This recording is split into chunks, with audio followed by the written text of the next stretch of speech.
నమస్తే. ఘోర వైఫల్యం, ఘోర ప్రమాదం. ఫలితంగా 6 మరణం, అనేక మందికి అస్వస్థత, గాయాలు. చరిత్రలో ఎప్పుడూ జరగనటువంటి సంఘటన తిరుపతిలో జరగటం చాలా బాధాకరం, విషాదం కూడా. జరిగిన తర్వాత హుటాహుటిన బయలుదేరి చంద్రబాబు నాయుడు గారు వెళ్ళారు. ఆ తర్వాత పవన్ కళ్యాణ్ గారు వెళ్ళారు. తర్వాత ప్రధాన ప్రతిపక్ష నాయకులు జగన్మోహన్ రెడ్డి గారు వెళ్ళారు. అందరినీ పరామర్శించారు, మాట్లాడారు. ఫలితం ఏమిటి?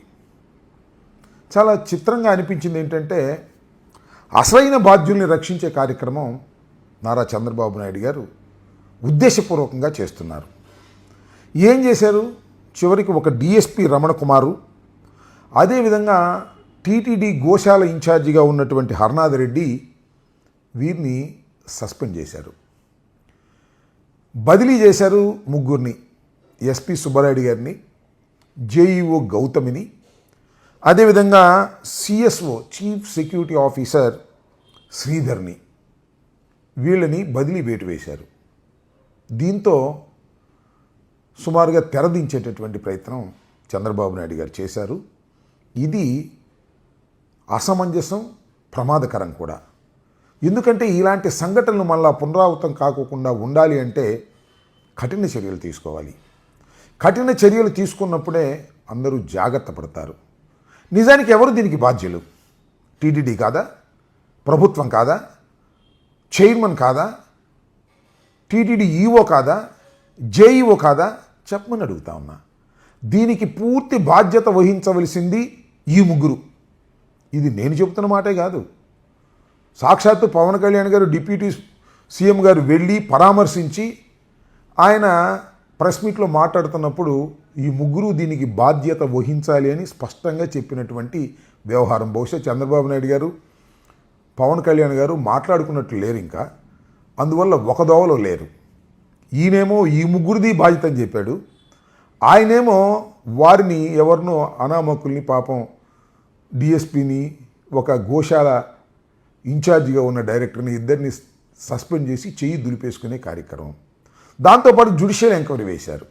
నిజానికి ఇది చాలా పెద్ద ప్రమాదం, ఘోరమైన ప్రమాదం, పుణ్యక్షేత్రంలో జరిగినటువంటి ప్రమాదం, చరిత్రలో ఎప్పుడూ చూడనటువంటి ప్రమాదం ఆ ప్రాంతంలో. దీని మీద అవసరమైతే ఒక సిట్టింగ్ జడ్జి చేత న్యాయ విచారణ జరిపించాల్సిన అవసరం ఉంటుంది. లేదు సిట్టింగ్ జడ్జి కాకపోయినా మరొకరి చోటైనా, మరొకరితో అయినా కాస్త బాధ్యతగా వ్యవహరించాల్సింది పోయి జస్ట్ జ్యుడిషియల్ ఎంక్వైరీ వేసేటటువంటి కార్యక్రమం చేయటం కొంత ఇబ్బందికరమైన పరిస్థితులు సృష్టిస్తుంది తిరుపతిలో అనేది నా అభిప్రాయం. మొత్తంగా చెప్పదలుచుకున్నది ఏంటంటే ఆ తర్వాత జగన్మోహన్ రెడ్డి గారు కూడా వెళ్ళారు. జగన్మోహన్ రెడ్డి గారు వెళ్ళినప్పుడు ఆ జగన్మోహన్ రెడ్డి గారి పర్యటనని, పరామర్శని అడ్డుకోవడానికి చాలా విష ప్రయత్నాలు చేశారు, కానీ సాధ్యం కాలేదు. జగన్మోహన్ రెడ్డి గారు వెళ్ళారు, బాధిత కుటుంబాలని పరామర్శించారు, ఆయన చెప్పవలసినటువంటి విషయాలు చెప్పేటటువంటి ప్రయత్నం చేశారు.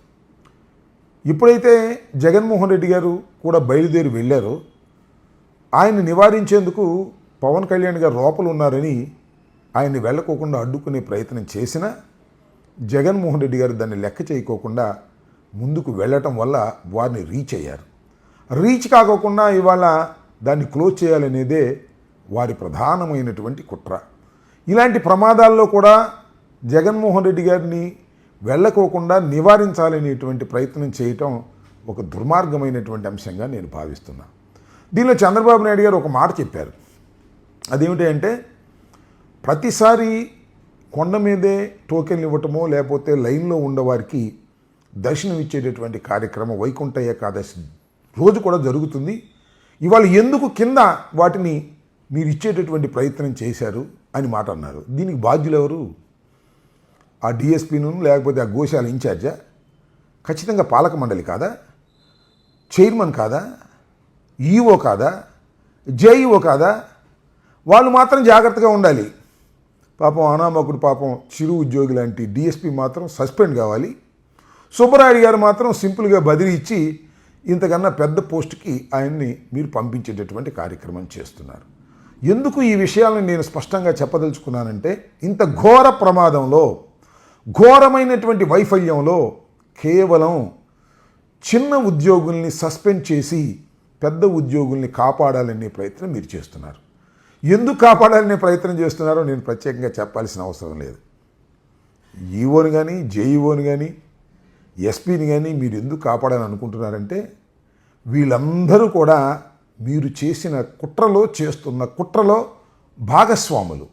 ఏమి కుట్రలు అంటే అవి లడ్డూ కుట్ర, జగన్మోహన్ రెడ్డి గారి మీద కుట్ర, ధర్మారెడ్డి గారి మీద కుట్ర, సుబ్బారెడ్డి గారి మీద కుట్ర, కరుణాకర్ రెడ్డి గారి మీద కుట్ర చేసి వారి మీద అభియోగాలు మోపి కేసులు పెట్టి లోపలు వేయాలనేటువంటి కుట్రలో వీరందరూ భాగస్వాములు కాబట్టి వారందరినీ మీరు రక్షించవలసినటువంటి అవసరం. రక్షించకపోతే కుట్ర అంతా బయటకు వస్తే, అందువల్ల మీరు సుబ్బారెడ్డి గారిని, వెంకన్న చౌదరి గారిని, శ్యామలరావు గారిని, బిఆర్ నాయుడు గారిని చాలా భద్రంగా కాపాడటం కోసం పరుగున వెళ్ళారు తప్ప మీరు క్షతగాత్రుల్ని, మరణించిన వారిని పరామర్శించాలనేటువంటి సదుద్దేశంతో మీరు వెళ్ళలేదు.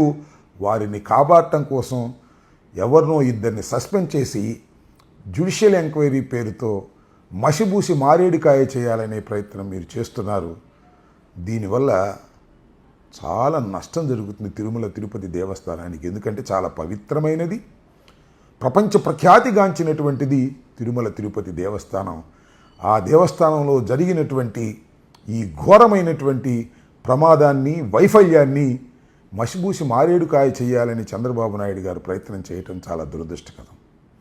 నిజంగా చంద్రబాబు నాయుడు గారు చాలా గుడ్ అడ్మినిస్ట్రేటర్ అని అంటారు. ఇవాళ నేను చూసా, చంద్రబాబు నాయుడు గారు అసలు విచారణ అక్కడ జరుపుతున్నాడు, అది లైవ్. ఏంటంటే నిజంగా అడ్మినిస్ట్రేటరు గదిలోకి కూర్చోబెట్టి వాళ్ళందరినీ పిలిచి వాస్తవాలు తెలుసుకుంటాడు.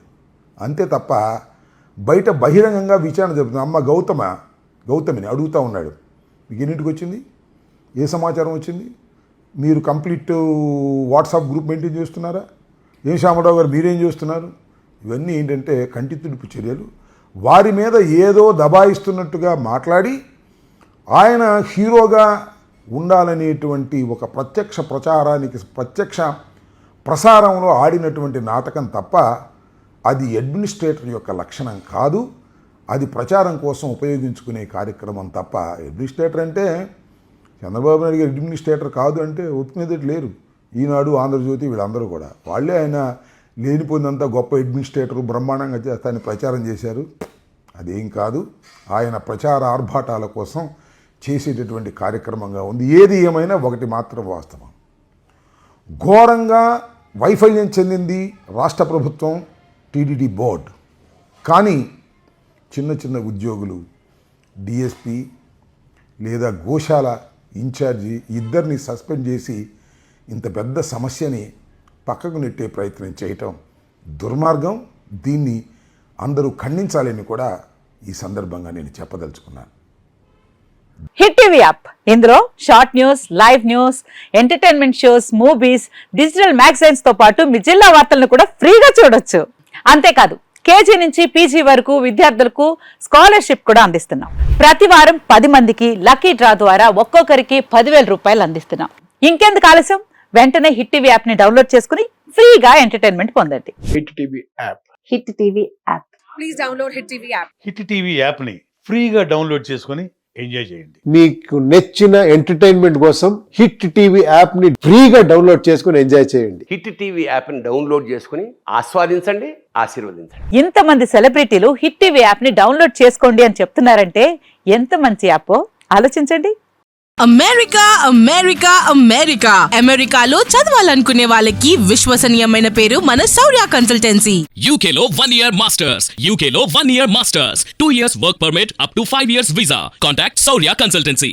Contact 89851 89851.